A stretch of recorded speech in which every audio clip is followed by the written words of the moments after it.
I'm Ann Richard, and I am an adjunct professor here at Georgetown, and more importantly, I'm an alumna, so Hoya Saxa. We are super fortunate to have a stellar lineup of experts for this fourth and last panel on the future of U.S. refugee resettlement policy, which unfortunately should probably be relabeled, is there a future for U.S. resettlement policy? But the four colleagues who are joining me here today are experienced, they are activists, and they are very knowledgeable. And as I told colleagues from the Berkley Center, any one of them could handle this assignment of summarizing what's going on. So we are spoiled by having all four of them here today. So my role is merely to play traffic cop and make sure we bring out as many of the facets of the situation currently as we can. And I think we'll allow for a little overlapping in terms of what the panelists talk about, because they work for four different organizations. And the four are similar in some ways, but also have some interesting differences. There is no one cookie cutter approach to resettlement of refugees, although there are some things required by the State Department's Bureau of Population, Refugees, and Migration in terms of how refugees are resettled. The news right now in this community is that the number of refugees being resettled has dropped drastically under the Trump administration. The average number over the history, going back to the Vietnam War era, post-Vietnam War era, the average number of refugees resettled in the United States works out to 95,000. And in the Obama administration, we were headed in that direction. We had achieved 85,000 with the help of all these partners and UNHCR and the International Organization for Migration.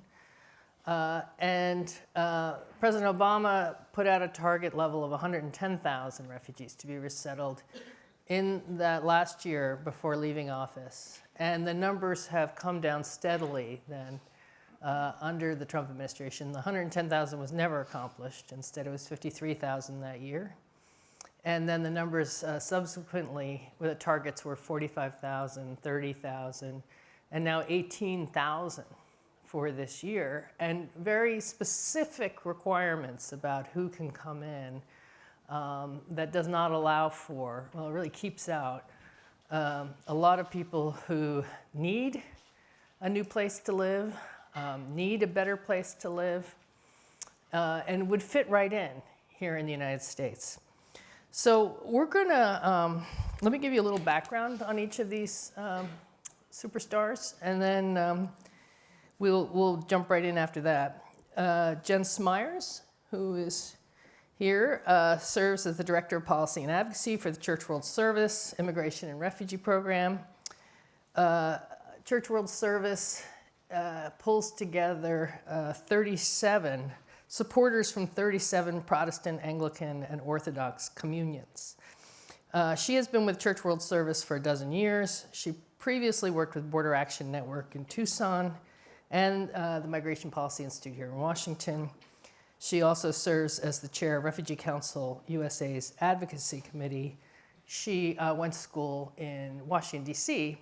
at American University and got her undergraduate degree and MA in public policy there. Next, let's talk about Nazanin Ash, next to me. She is Vice President for Public Policy and Advocacy at the International Rescue Committee, a visiting policy fellow at the Center for Global Development. Previously, she was a Deputy Assistant Secretary in the Bureau of Near Eastern Affairs at the Department of State. She was also a Principal Advisor and Chief of Staff to the First Director of U.S. Foreign Assistance and an Administrator at USAID. She went to Bryn Mawr undergrad and has a master's from, also in public policy from the Kennedy School. Naomi Steinberg, who you can't miss in the shocking pink and bright orange, serves as the Director of Policy and Advocacy no, wait a minute, what am I doing? Serves as Vice President for Policy and Advocacy for HIAS. Previously, Ms. Steinberg was the Director of Refugee Council USA. Refugee Council USA is the coalition of do-good groups that care specifically about refugees around the world, but also including all the groups that resettle refugees in the US, all 9 of the groups that do that. Prior to her work with Refugee Council USA, Naomi was the Deputy Director of the Southeast Asia Resource Action Center, CIRAC, which led in putting together community-based refugee organizations. She went undergrad to Macalester College and got her master's in Cornell. And Jenny Yang is the Vice President of Advocacy and Policy at World Relief. World Relief has great support among the evangelical community. She has also served as Director of Advocacy and Policy at World Relief, and as a Senior Case Manager. She was on active deployment roster for the UN High Commissioner for Refugees. She has a background before she came to this work in fundraising and campaigning for local Maryland politicians. She's the co-author of a book on immigration. She has taught, and she was named one of 50 women to watch by Christianity Today. She went to school at Johns Hopkins, where she studied international relief.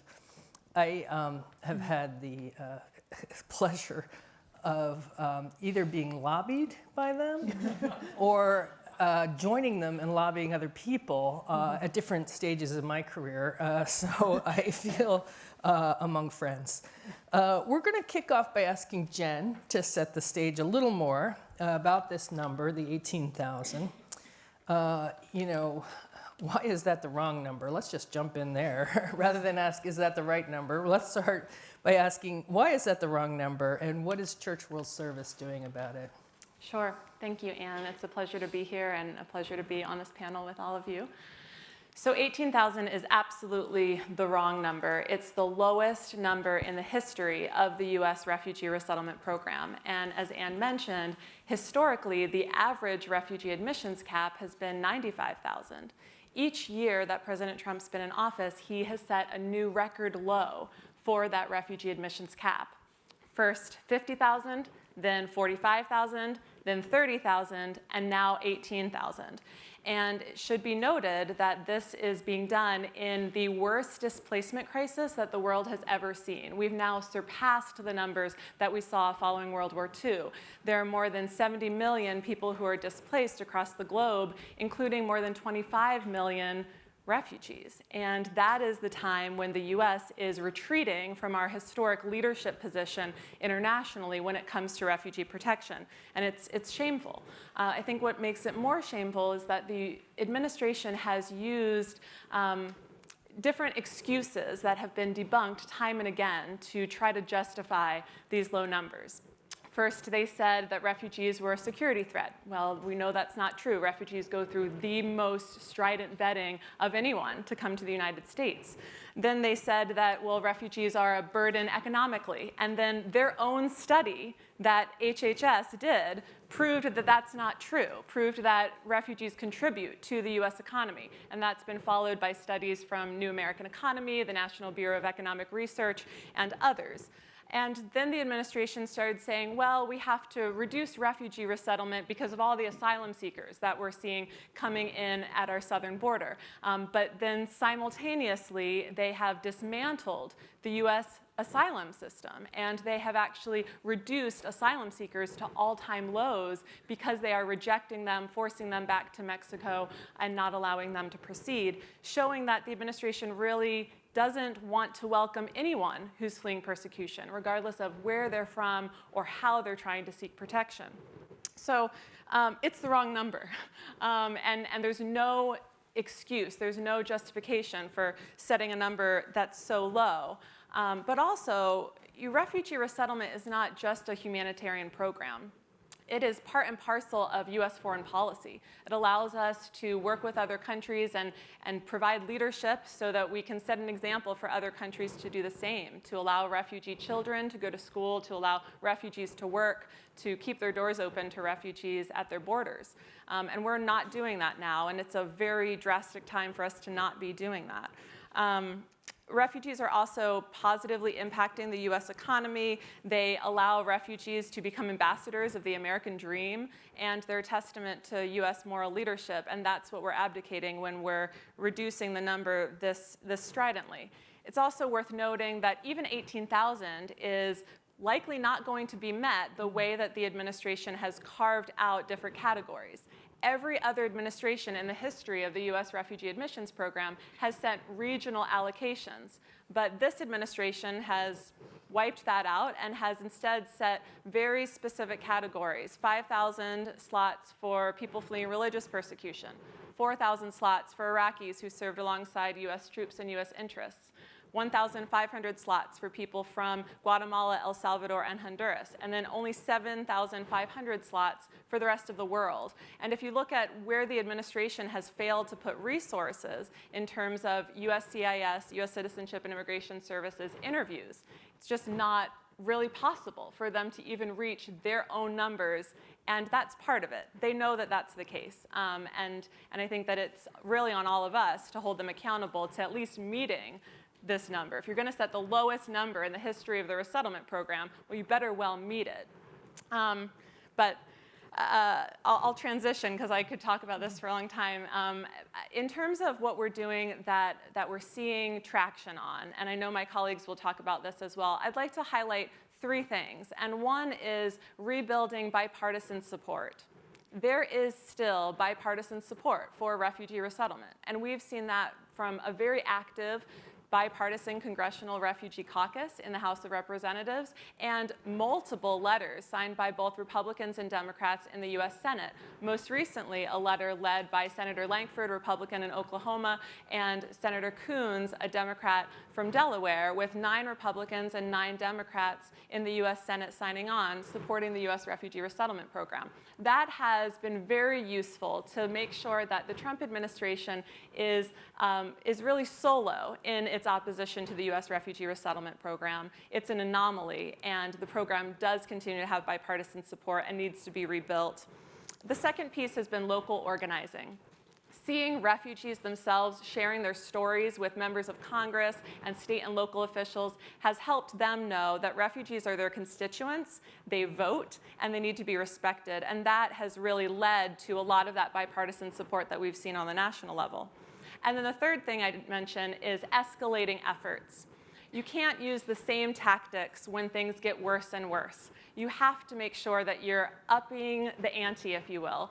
And one of the ways that we have done that is by escalating what our tactics look like. It's not just letters and meetings and phone calls and protests even, or prayer vigils. It's also civil disobedience. And I'm happy to point out, for those of you who didn't know, that our very own Ann Richard joined us just a few short weeks ago in front of the US Capitol as one of 18 protesters, 18 for the 18,000 lowest number ever for refugee resettlement, being arrested in a coordinated civil disobedience. And that is powerful. It also brings home the fact that these are real people's lives, that this is what's at stake, and that the refugee resettlement program is worth these types of actions and putting our own personal interests on the line.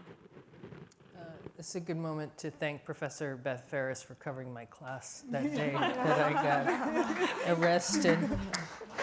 Behind every criminal is her mall, I guess. So I now want to turn to Nazanin Ash. And Nazanin works for International Rescue Committee, and IRC has done a phenomenal job raising the profile of a lot of different issues related to refugees. IRC works overseas and also resettles refugees in the US. So what is IRC doing to counter these policies? Do you see anything that is getting traction? Do you have any hope that we can stop the sort of assault against refugees? and immigrants being carried out by the Trump administration. Yeah, I really do have a lot of hope, and that's in no small part due to the panel I'm sharing here with this group of really extraordinary women and the really extraordinary organizations and communities and constituencies that they represent, and the way in which this community has come together and has joined forces with broader advocacy groups, human rights, immigration, business, military, a growing constituency of grass tops and grassroots who have been given the opportunity in this oppositional environment to plant their flag for refugees and for humanitarian leadership, and they really are. So I think one way to assess what's happening is to think about the remarkable stats that you and Jen have both described, like what the tumble has been in humanitarian leadership from the top, and how far we've fallen from a decades-long bipartisan average of 95,000 to where we are today with a ceiling of 18,000. And at the same time, I think there are a number of other ways to look through that prism. When the Trump administration first, and it was even before the Trump administration came on board, like when you think about the moment in September 2015 when Aylan Kurdi was found on a beach in Turkey, and the tremendous outpouring of support for refugees that resulted. I mean, I think all of our organizations would say we couldn't keep up with the public outreach and the incredible desire to support refugees. Over the course of that same fall, you had the Paris attacks, and then the Orlando attacks, and the San Bernardino attacks, and over the span of less than 5 months, we moved from an incredibly high point for refugee support to ensuring that federal legislation barring the admission of refugees didn't pass. In that moment, we had 31 governors across the country standing up to reject refugee admissions. You had 53 pieces of state-level legislation seeking to reduce rights and access for refugees. So I articulate that just to give you a sense of what we were facing. The attacks were coming from above in terms of federal policy, administration policy, but they were also coming from below. And truly they were, they weren't, it was Republicans and Democrat governors that were among those groups. So it was a moment of extreme threat and vulnerability. And what's been amazing to see is how all of these organizations and the communities we work with and the broader network of supporters and advocates that we work with have shown up for refugees. So, as Jen articulated, like our mission number one in that moment was to mobilize and defend, and we really did. And I think what's amazing to consider now is, from that moment I described with, over the course of the last 3 years, we've had to defeat over 100 pieces of negative state legislation, even as we have been fighting the battles we've been fighting at the federal level. But the trends are totally turning in our direction. And the challenge for all of us is going to be, how do we take advantage of this oppositional moment, this moment where our issues are at the forefront of public consciousness and people are being asked to make a decision about where we stand. And I'm really pleased to say that what we find is that increasingly they are standing with us, they are standing with refugees, they are standing for pathways to safety for vulnerable populations. So this last year was the first year that positive state legislation outnumbered negative state legislation 3-1. And I think that's a story that's not often told, and it's a credit, again, to all of these organizations.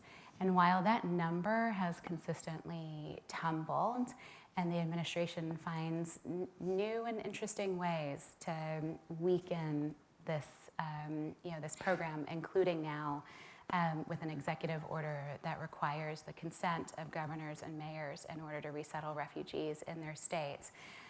we have also been able to take advantage of this opportunity for defense to rebuild a positive bipartisan constituency for refugees. And that gets to sort of pillar number 2 of what we need to do is in this proactive space, in this rebuilding space, and as Jen said, importantly, ensuring that it's bipartisan. But what we see that's happening and that's working is, I've already mentioned the positive legislation at the state level and how that's increasing and expanding. This is the year where we introduced federal legislation to protect the refugee admissions program. We have the GRACE Act, we have Lady Liberty, we have the No Ban Act, we have a number of pieces of legislation that have Congress stepping in to legislate a floor for refugee admissions that's in line with the historic average of 95,000. It's got over a quarter of the Senate as co-sponsors already, and it's approaching 90 co-sponsors in the House. Right? That's amazing. From a moment where everybody, Republicans and Democrats alike, were afraid to speak out in support of this issue, to now tabling legislation, bringing forward federal legislation to protect this program when the administration will not. We have new stakeholders declaring their support for refugees. So alongside traditional community organizations and faith groups who have always been there in support for vulnerable populations, what's been wonderful to see are strong and emerging partnerships with business, strong and emerging partnerships with the national security sector.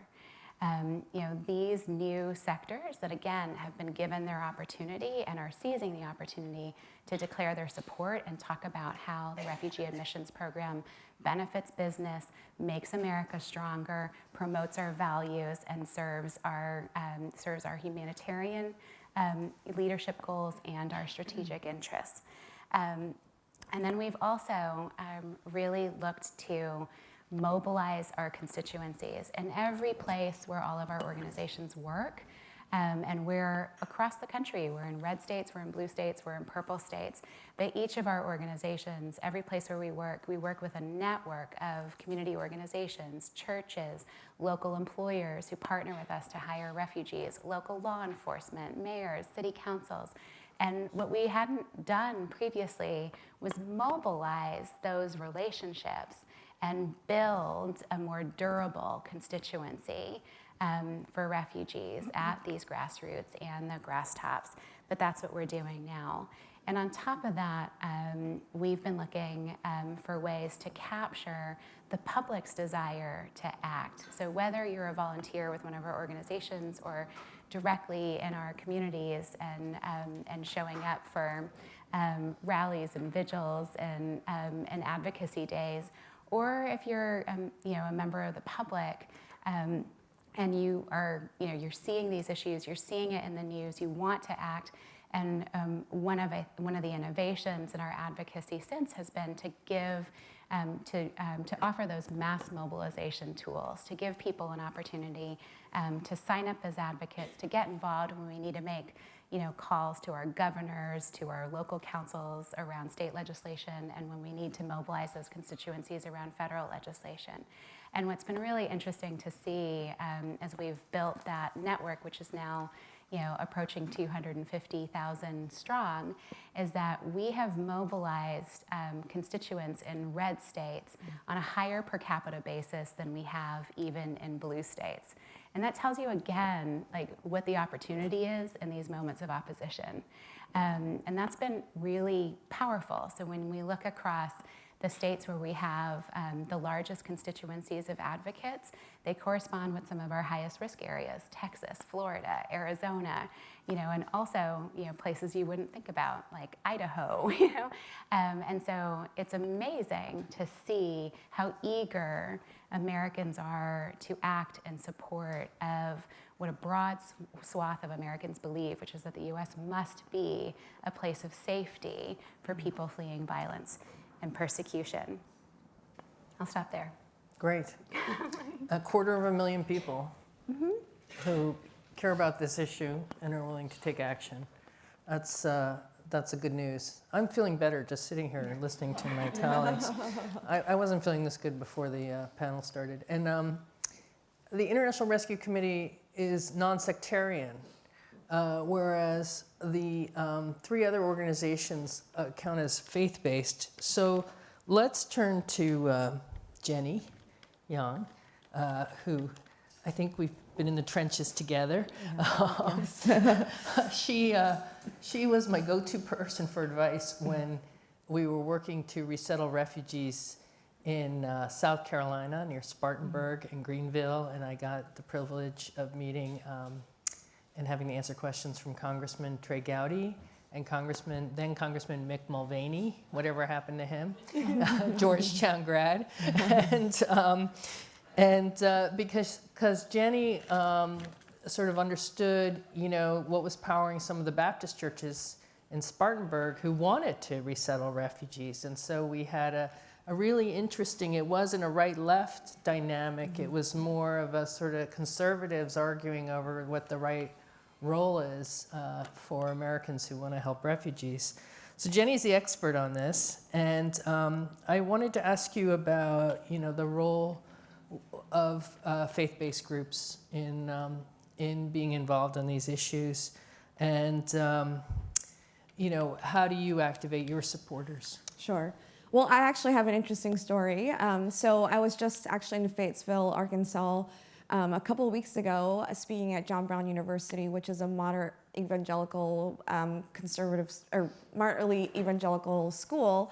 And so I was there, and I actually got off the plane, and I was eating breakfast with some students, and they were saying, we organized a student group called Students for Refugees, and we're advocating for our school to support the GRACE Act. And I said, you know what the GRACE Act is? And they're like, yeah, we're mobilizing our students because we want 95,000 refugees to come in next year. And they're like, we get alerts from the International Rescue Committee. And I was like, wow, I didn't know this news was going outside. And so all of breakfast, they were asking me, is the GRACE Act gonna pass in this small school, this Christian school in Arkansas? And they were mobilizing their entire campus. In fact, 2 years ago, when the governor came to speak at their chapel, the students were so gung-ho about this, and they were so upset that the governor of Arkansas was one of the governors that had publicly said that they didn't want Syrian refugees coming into their state, that they protested him during the chapel, and they forced the chapel organizer to get a 5 to 10 minute meeting with the governor afterwards, and they brought him some pie as a sign of hospitality, and they basically had this conversation with the governor pressing him to say that they wanted Arkansas to continue to be a welcoming state. And so this mobilization work that the IRC is doing, that all of our organizations are doing together, is very strong. And I think it speaks to the fact that we're reaching into communities, especially for a lot of young people and for many of you students out there that are really using their voices to speak up, because the refugee resettlement program traditionally has always enjoyed bipartisan support. It has always brought conservatives, liberals together. It has brought faith-based communities together to actually say that this is a core part of our values, to express hospitality, to express welcome as a core part of our faith, and that's what we've been seeing really across the board. So it's been really exciting. So at World Relief is one of the 9 refugee resettlement agencies. Out of the 9, 5 of them are actually faith-based organizations. And World Relief actually started as a refugee resettlement partner with the State Department, because back in the early 1980s, the State Department realized that in order for refugees to be successful in local communities, they needed the support and the welcome of a lot of local communities, including local churches and communities of faith, to actually welcome them tangibly into cities that they were going to. So the State Department actually approached World Relief to partner with them in actually bringing churches alongside in the refugee resettlement program. And the refugee resettlement program is a hallmark of a public-private partnership, because it really, the State Department, even as they utilize it as a foreign policy tool, many of these refugees are going to local communities that really need the support of individuals there to help them learn English and transition into jobs and help with homework and things like that that are critical to the success of refugees when they first get here. And so at World Relief, we've been working mostly with churches, a lot with evangelical churches in many communities across the United States. And what was interesting to us is that over the past several years, at a time when we've seen significant policy changes that have made it even increasingly more difficult for refugees to come into the United States, we've actually seen an increase in the number of volunteers that we've seen enter into our offices to actually say, I don't know if I can change the policy even though I'm raising my voice, but what I can do is actually tangibly welcome the refugee that's coming right into my own communities. And so we've worked with over 1,400 local volunteers that have signed up as good neighbor teams that are walking alongside these refugees that are coming in and basically helping them transition into their communities as well. And not only have we seen an increase in the number of volunteers, 2 years ago in 2017, when the president signed his first executive order banning certain nationalities from coming into the US and suspending the refugee resettlement program, we know that this was something that was going to rub against the core tenets of what many evangelicals believe, but they didn't know how to speak out and how to raise their voice. And so we actually opened a sign-on letter during that time, and we got over 9,000 evangelical pastors to sign on to this letter. And out of that 9,000, we brought together around 100 of the top evangelical leaders in the country, including 3 or 4 leaders of the largest churches in the country, to sign on to this letter.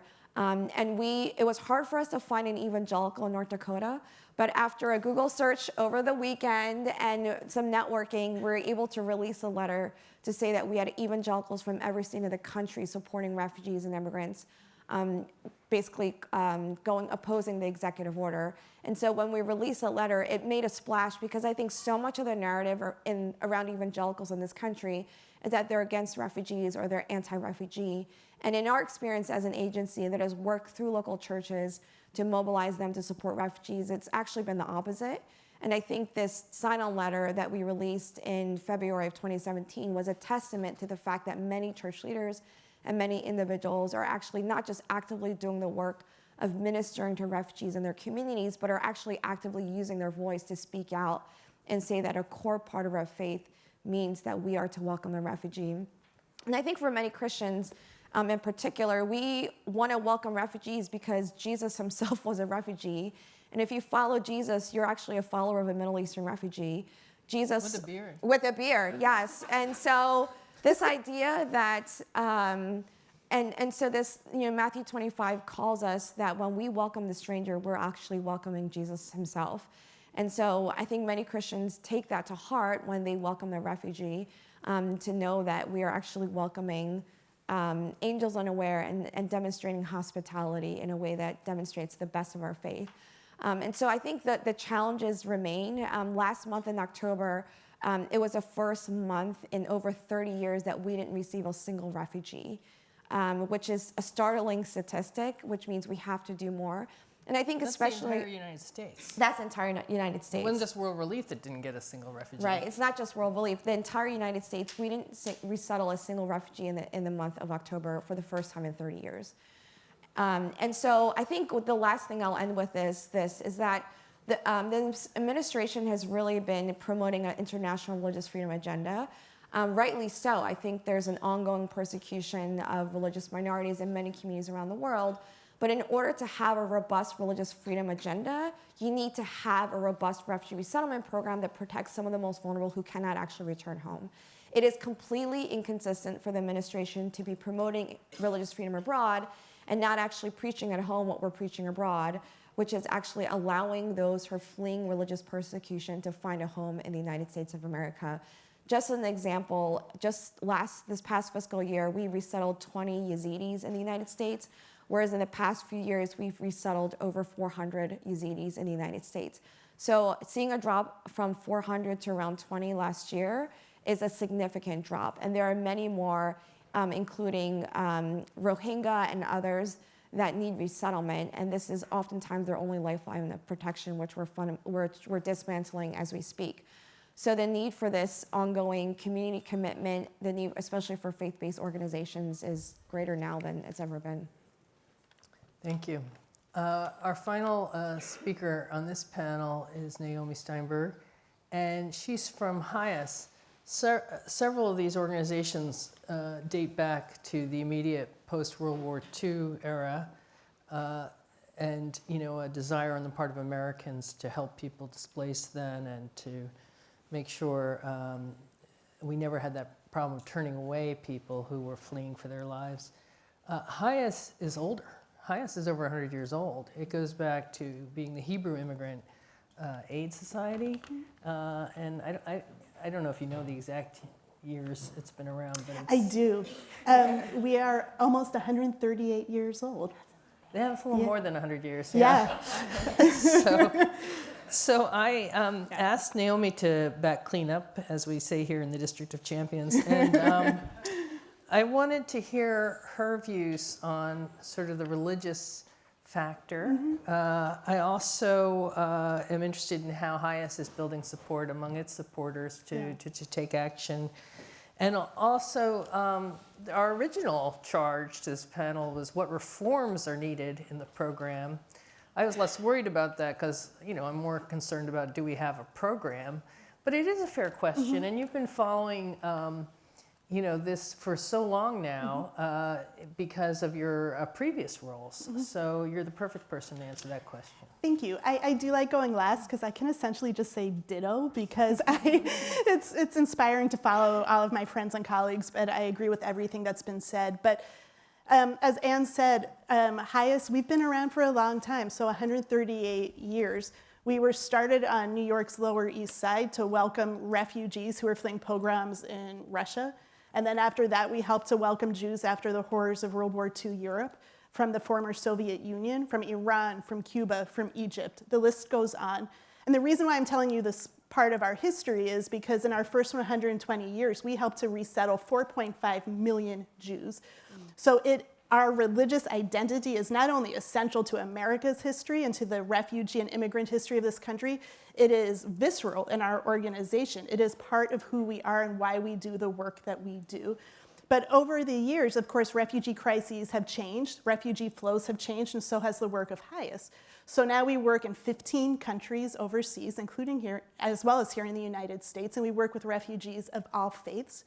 And we do that because, as Jenny said, and it's not just because of our history, but it's because of who we are as Jews. In the Torah, it says 36 times, there are references 36 times to welcoming the stranger. That is the most frequently mentioned rule, if you will, in the entire Torah. It is baked into who we are as a people. So even though there are Jews on staff, there are non-Jews on staff, we are all motivated by that basic understanding of what brings us to this work. As we like to say, we used to help refugees because they were Jewish, and now we help refugees because we are Jewish. So I would also say that this is not just a part of who we are looking back. This is a key organizing principle in our work. We now have more than 430 congregations across the country who are part of our Welcome campaign, which means that they've committed to helping to support refugees and asylum seekers in any way from direct volunteer work to donating money, and from my perspective, to doing advocacy work. We now have, I think it's 12 coalition of Jews around the country doing grassroots advocacy organizing. An example of that is during the August recess. I want to make sure I got these numbers right. We had, it was 500 activists around the country in the month of August meeting with over 50 congressional offices, many of them with the elected officials themselves. Representative Nadler met with a group of our coalition leaders for a full hour to talk about refugee resettlement in the asylum program. And that just is the tip of the iceberg in terms of how we are organizing the American Jewish community. We are also in a place that we certainly don't want to be in. Our religious identity has been pushed to the forefront in a way that nobody has wanted to see. We have been receiving attention for all of the wrong reasons. We just honored a week ago the lives of those who were lost in Pittsburgh last October. 11 Jews were murdered in the Tree of Life synagogue by a madman who was not just an anti-Semite, he was an anti-Semite who also hated refugees, and he hated Jews who helped refugees. And we know this to be true because before he went on his rampage, he tweeted about HIAS, and he used language that our president uses. He talks about invaders and what HIAS is doing to bring in the invaders. He didn't make that language up. He turned the news on and heard our president speaking that way. And there is a conflation of anti-Semitism and anti-immigrant sentiment and anti-refugee sentiment and white nationalism that has put HIAS at the forefront of a movement we did not expect to be at. What happened in October last year changed HIAS forever, and it changed the Jewish community in this country forever. But what we have also seen is the outpouring of support for our work multiplied in ways that we could never have imagined. So now the onus is on us to capture that interest, to capture that momentum, and make sure that the movement we're building outlasts the hate, and we have every intention of doing that. So with all of that said, that's what brings us to the work. And the question in terms of what reforms we would like to see is because this program is surviving. I think this is a success that we can't forget to mention, which is there still is a refugee resettlement program. And even though the 18,000 number is disgusting, I mean, that's probably not the most articulate way to say it, but it is egregious and it is abhorrent. So there's no complacency there. But the fact that we're not welcoming 0 refugees is a testament to what advocacy can do. And it is a testament to the bipartisan support that we have all mentioned, because there is still a fundamental understanding by many people in this city that refugee resettlement does good things for the country, it does good things for our foreign policy, it does good things for our economy.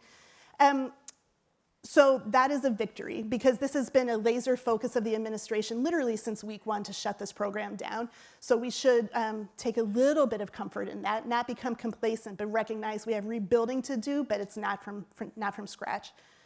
So the first thing the next administration needs to do is, first of all, make it very clear that they are supportive of a robust refugee resettlement program. And that can take many forms, not the least of which is eradicating all of the changes that this administration has made to curtail refugee protection in this country.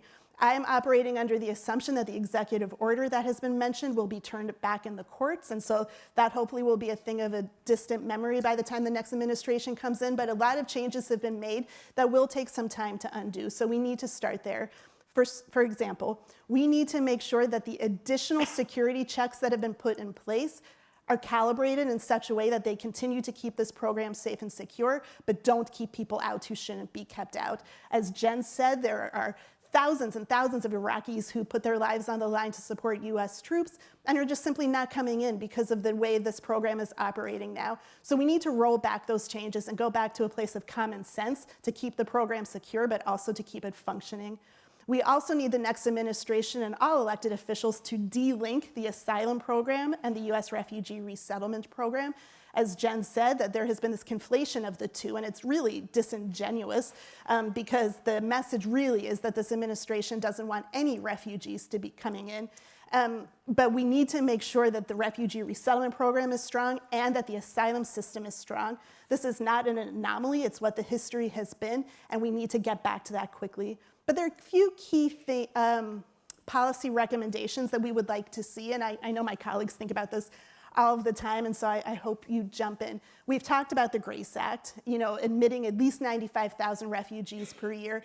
I also love that the GRACE Act mandates quarterly reporting from the administration, because so many of the changes that we've seen have kind of been going on behind the scenes, a little bit in the dark. It takes this being your full-time job to, who knows what we don't know, right? But we need to make sure that this is brought out to light and that they are held accountable on a quarterly basis for how the program is operating. I forget which one of you mentioned the No Ban Act. We need to make sure that the religiously biased changes to this program are a thing of the past, that this cannot happen again. So we need to make sure that these types of changes are implemented as soon as possible.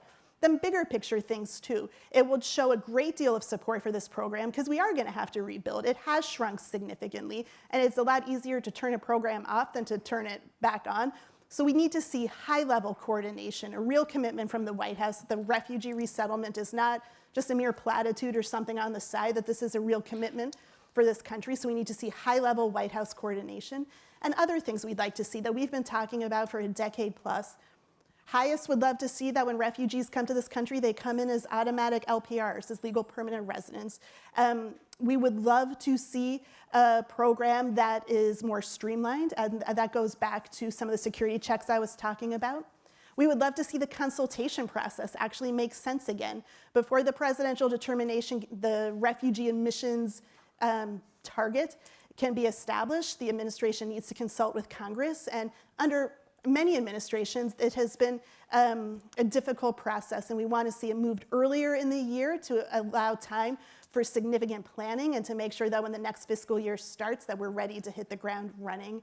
We would like to see some flexibility. This used to be a big, big program, and I don't need to tell you this, it's hard to move and to be nimble, but sometimes you need to move quickly and to be nimble. So we would like to see opportunities for an emergency fund to respond to emergency refugee crises and to be able to be nimble. And then last but not least, I mean, this list could go on and on. One of many of our frustrations is that the US, for having a formal refugee resettlement program since 1980, we have one of the least analyzed, one of the least studied programs in the world. There are programs around the world that are much, much smaller that have real deep analysis of how it works, what refugee integration looks like, what works well and what doesn't work well. And we really need to invest those kind of resources, and not in an ad hoc way. I mean, there have been amazing studies from different think tanks and different universities. We need our government to be transparent, not to push aside studies that show the benefits of refugee resettlement, but to really have a commitment to documenting what refugee resettlement does for this country, how it benefits who we are as a people. So those are a few of the key things. And I could go on, but I think I'll stop. Fabulous, fabulous. In a moment, I'm going to ask the audience if you all have questions, and I look forward to getting your questions. Since I'm the moderator, though, I'm going to ask one of the first questions. And I also want to check before we go to you to see if the panel has questions for each other. My question goes to Nazanin.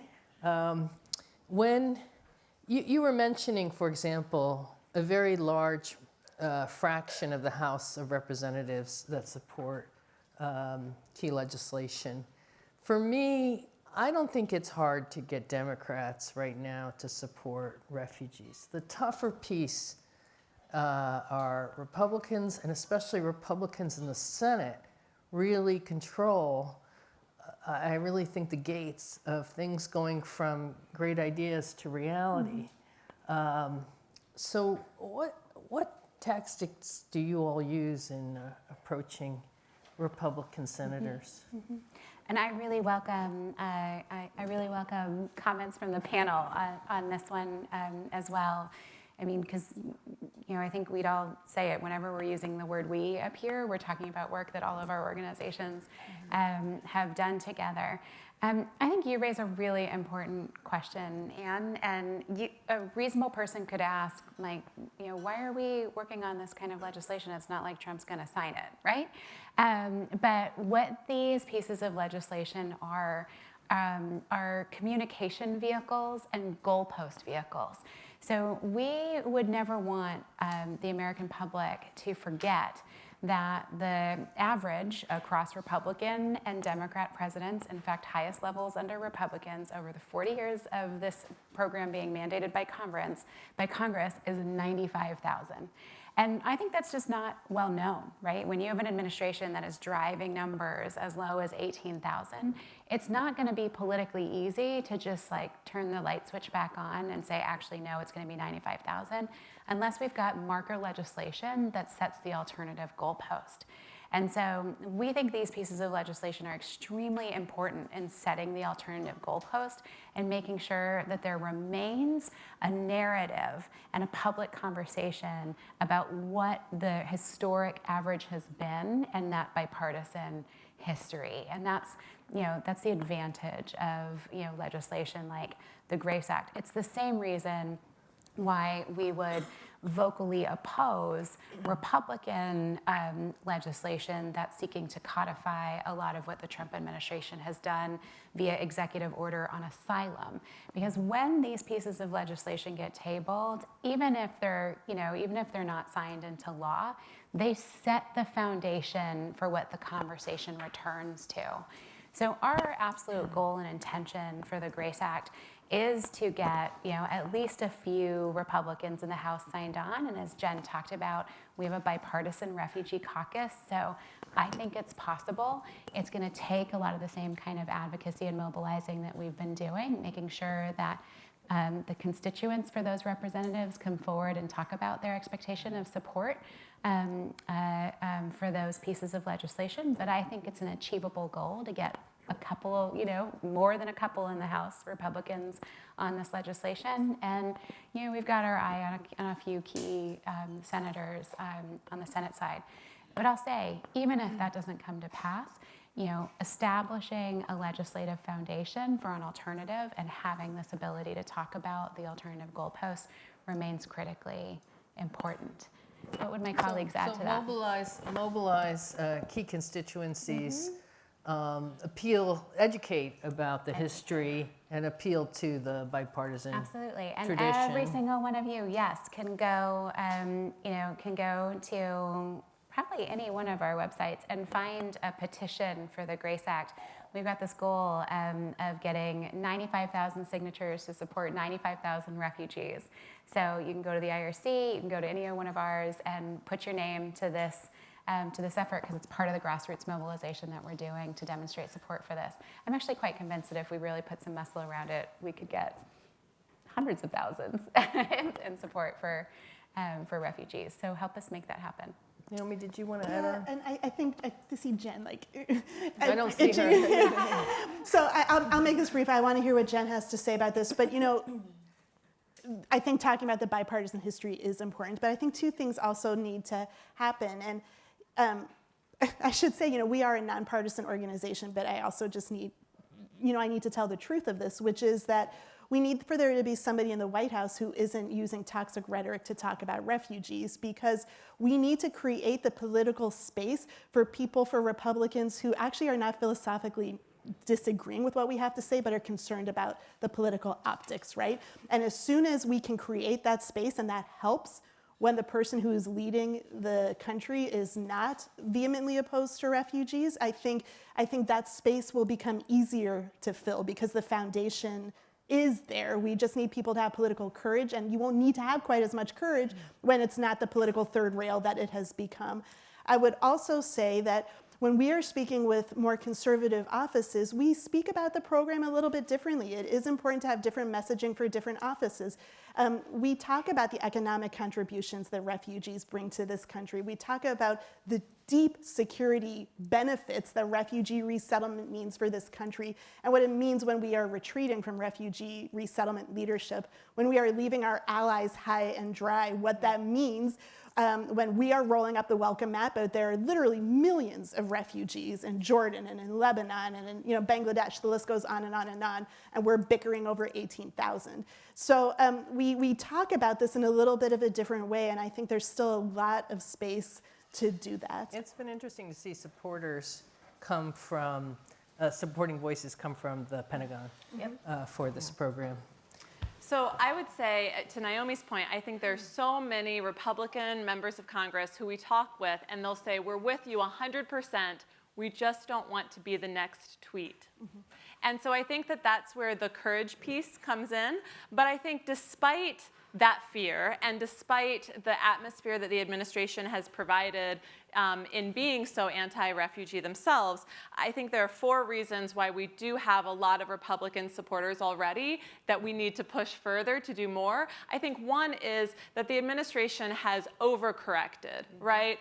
We have members of Congress who have never been with us, who in fact were trying to reduce resettlement during the Obama administration, who have said to me personally, well, 30,000, that's definitely too low. 18,000, that's absolutely too low, right? So I think that it's gone too far, and therefore there are many people who are willing to speak out who weren't before.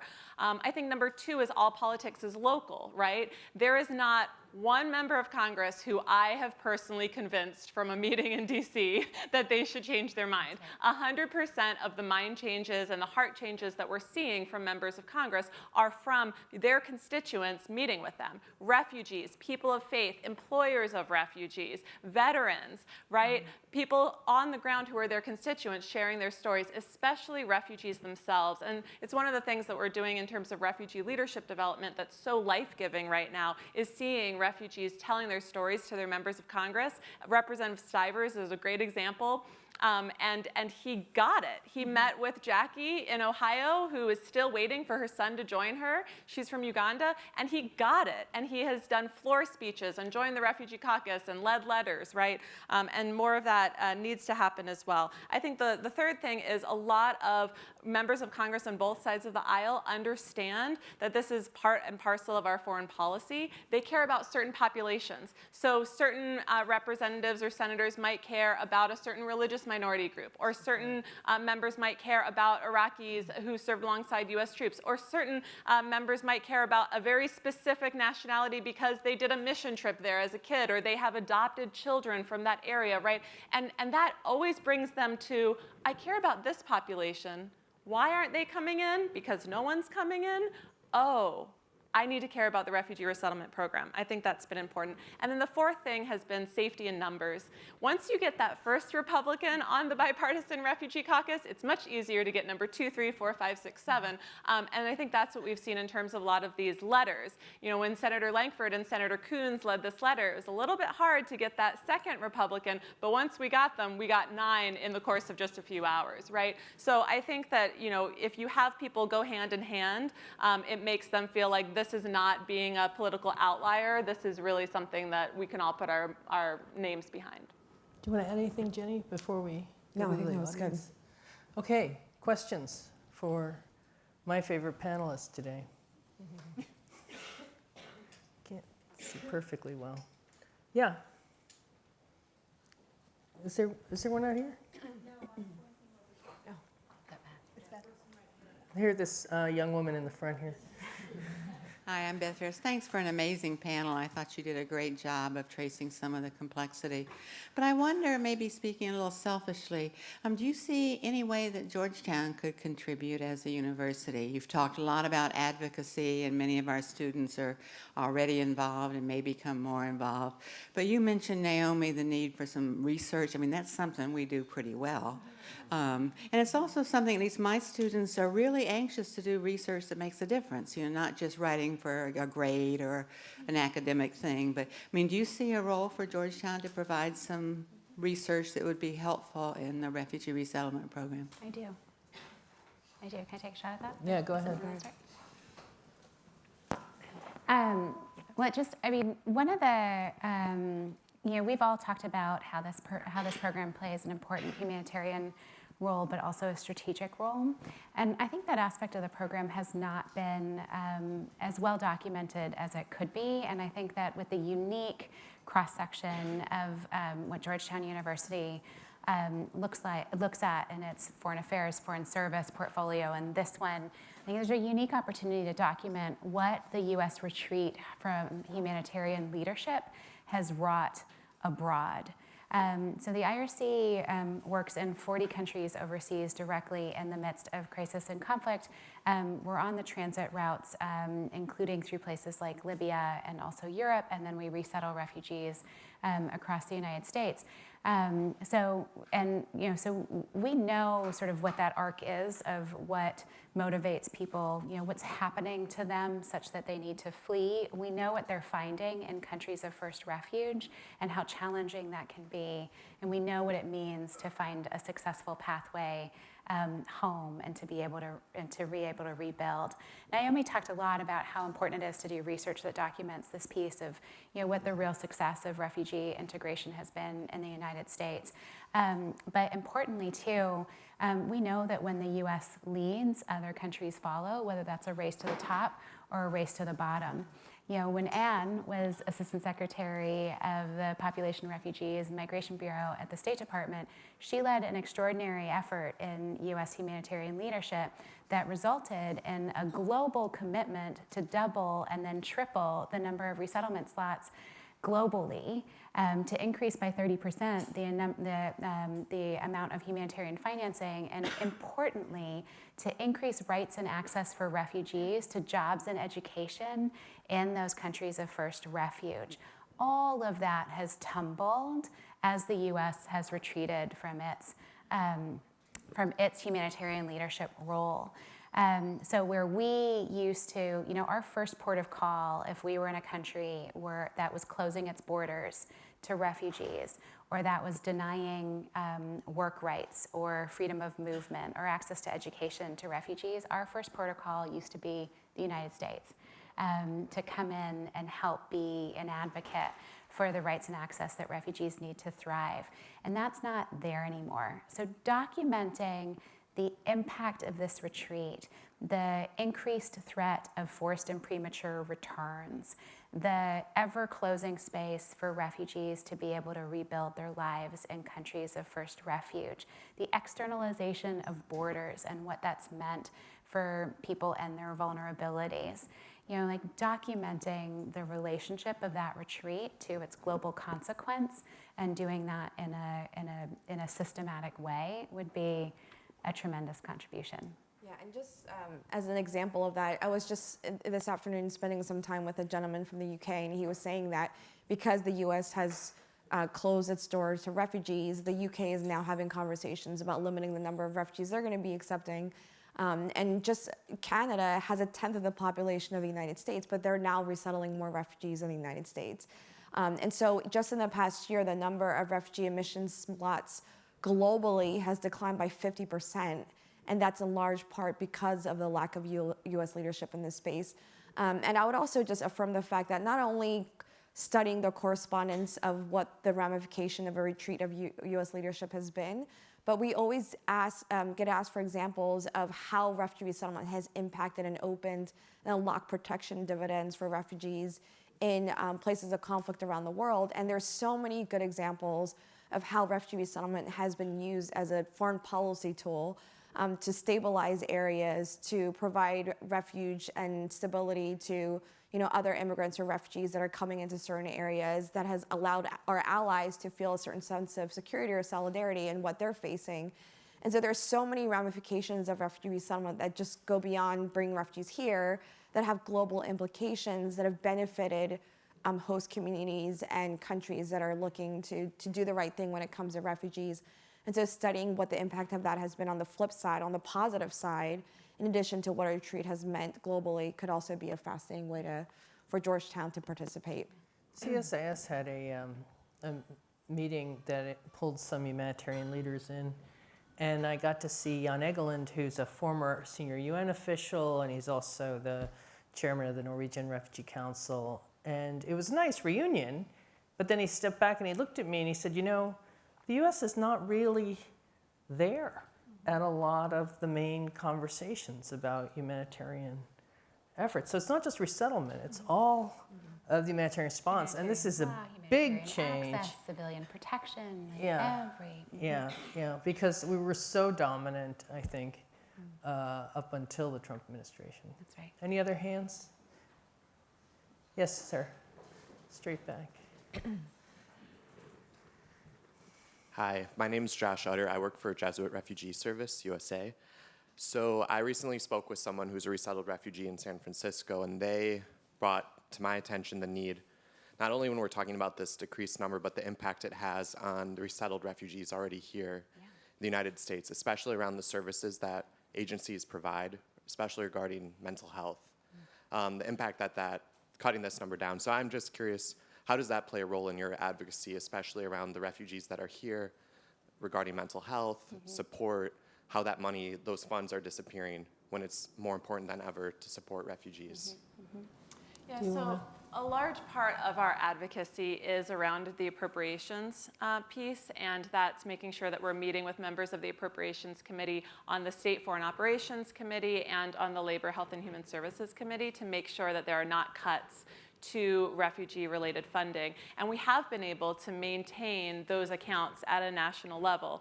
The problem is, again, how this administration prioritizes funding has not led to allowing the capacity of refugee resettlement offices on the local level to continue services at high levels. And I mean, it should be noted that, as Jenny mentioned, refugee resettlement already is a public-private partnership that has never been well funded, right? I mean, it's always been underfunded. The needs have always been greater than the capacity to provide. But you're absolutely right in that the mental health needs of refugees right now is astronomically more so than it was prior to this administration. Because refugees right now, I have a friend, Shema, who was resettled in Virginia, and she called me, right when the first Muslim and refugee ban went into effect, and she said, Jen, I was a refugee from Iraq to Syria, and then from Syria to the United States, am I going to have to be a refugee for a third time because of this administration saying I'm not welcome, right? I mean, refugees like her and others are grappling with what it means to have been kicked out of their country, finally found safety, and now being threatened. I mean, hate crimes are on a rise. We've had staff and clients who have been threatened by people who, again, like Naomi talked about, in Pittsburgh, you know, are literally quoting the President of the United States when they're carrying out hate crimes. So the need for funding for mental health services is astronomical. It's something that we are bringing up with our appropriations colleagues, and I think for them, the best they can do is keep that funding at where it is and not see additional cuts. But that's where I think all of us have been trying to think creatively about fundraisers, philanthropy, partnerships, et cetera, to make sure that we're meeting those needs. The other part of this is that it also impacts family reunification. A lot of people who are still waiting for family members. We have a case in Ohio, a man who his wife and newborn son were approved to come in January of 2017, and they're still not together because of all of the policy changes and the reduction in numbers, and how that has a toll on someone's mental health in terms of survivor guilt, et cetera. I mean, all comes to play here.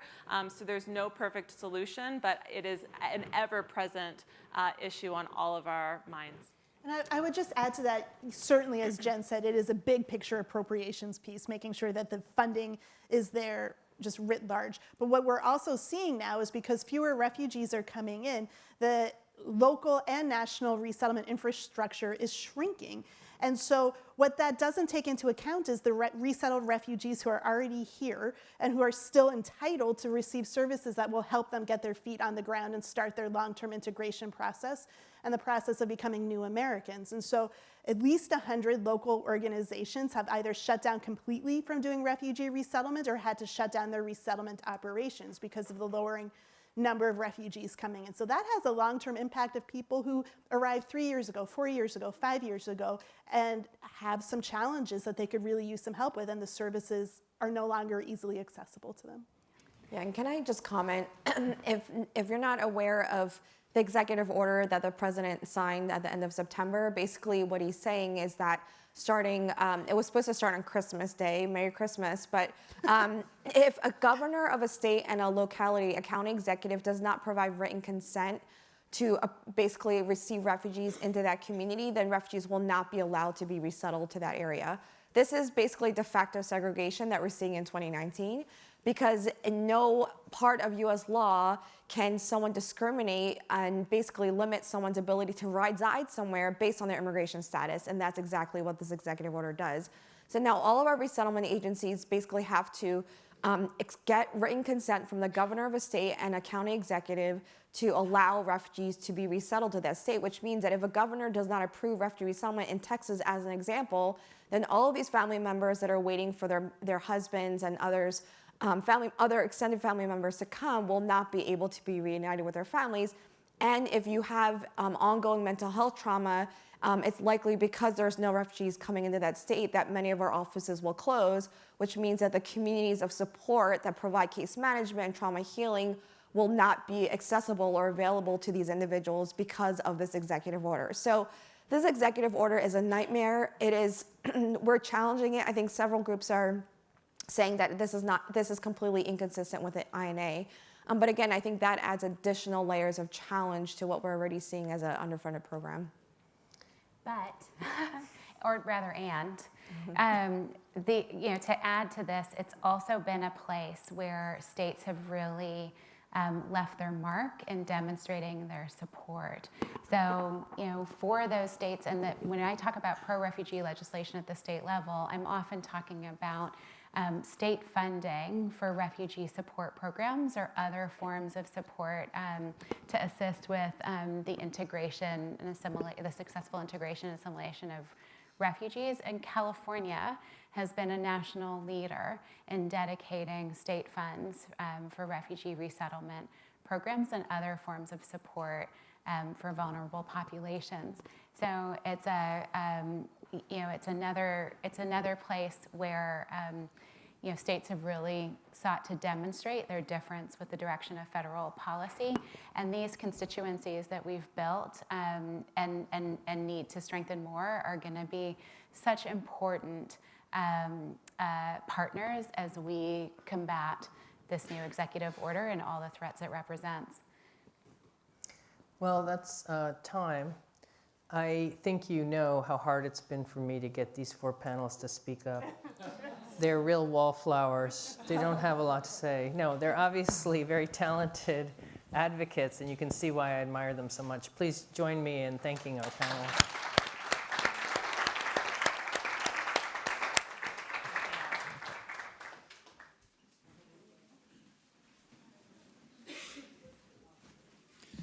So, my name is Sean Casey. I'm the director of the Berkley Center for Religion, Peace, and World Affairs, one of the co-sponsoring institutions here. Now, the program says I have half an hour to shut this down. Let me allay your fears. I'm going to take about 30 seconds.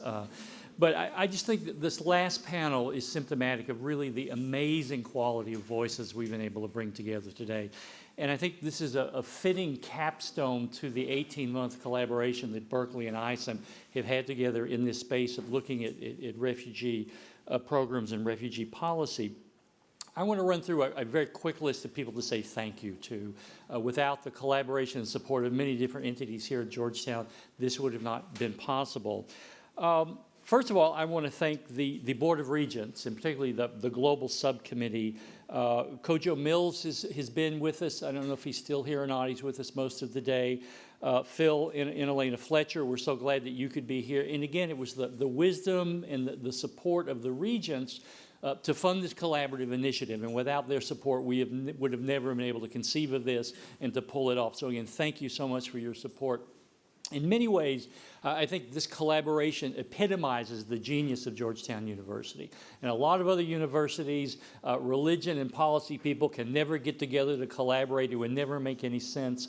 But in this unique spot in the nation's capital, we serve and work and are allied with a university that understands what collaboration is about and what interdisciplinary research and studies can do to increase knowledge. So again, thank you on behalf of ISOM, on behalf of the Berkley Center for the Regents' support.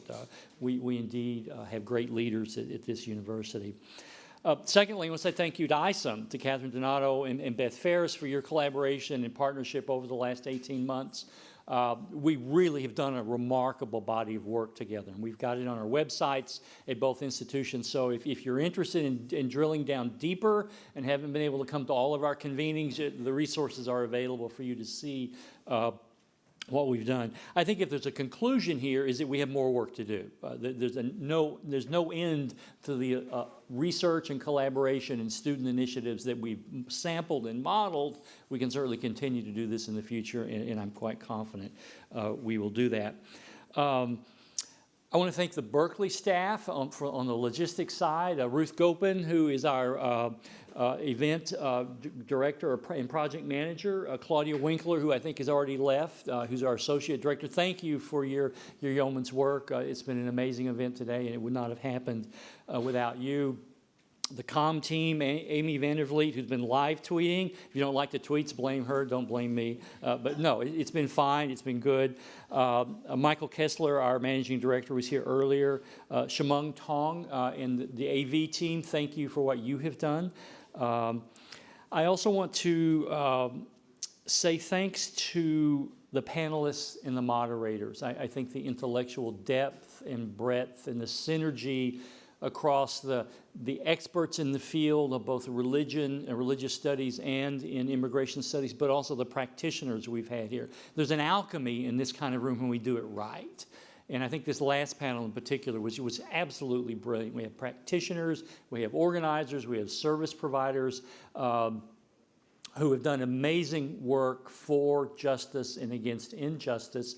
And your work is not over, as we saw in that last panel. We do find ourselves in very, very vexed times here politically, both domestically and globally. But thank you to all the panelists and all the moderators. I think in my 3 years here, I don't remember a day's events where the quality was as high as what we've had today. So again, from my deepest heart, thank you all for your contributions. mission statement of the Berkley Center, I think in many ways says a lot about Georgetown University and about what we've been trying to do in this space. So let me just read that to you briefly. It took us about 8 years to come up with this, so I try to read it every time I have a chance. The Berkley Center for Religion, Peace, and World Affairs seeks a more just and peaceful world by deepening knowledge and solving problems at the intersection of religion and global affairs through research, teaching, and engaging multiple publics. The key to our DNA is collaboration, and what made this event successful and what I think has made our 18 months successful is our ability to collaborate both within the university, across Washington, D.C., and indeed with global entities, people who share our passion for pursuing justice, particularly in this vexed space of people who've been forced to migrate from their home as a result of some form of violence or persecution. The last thing I will say is we have food. So please, join me again in thanking everybody who participated, and then we can be dismissed to the refreshments. Thank you so much again.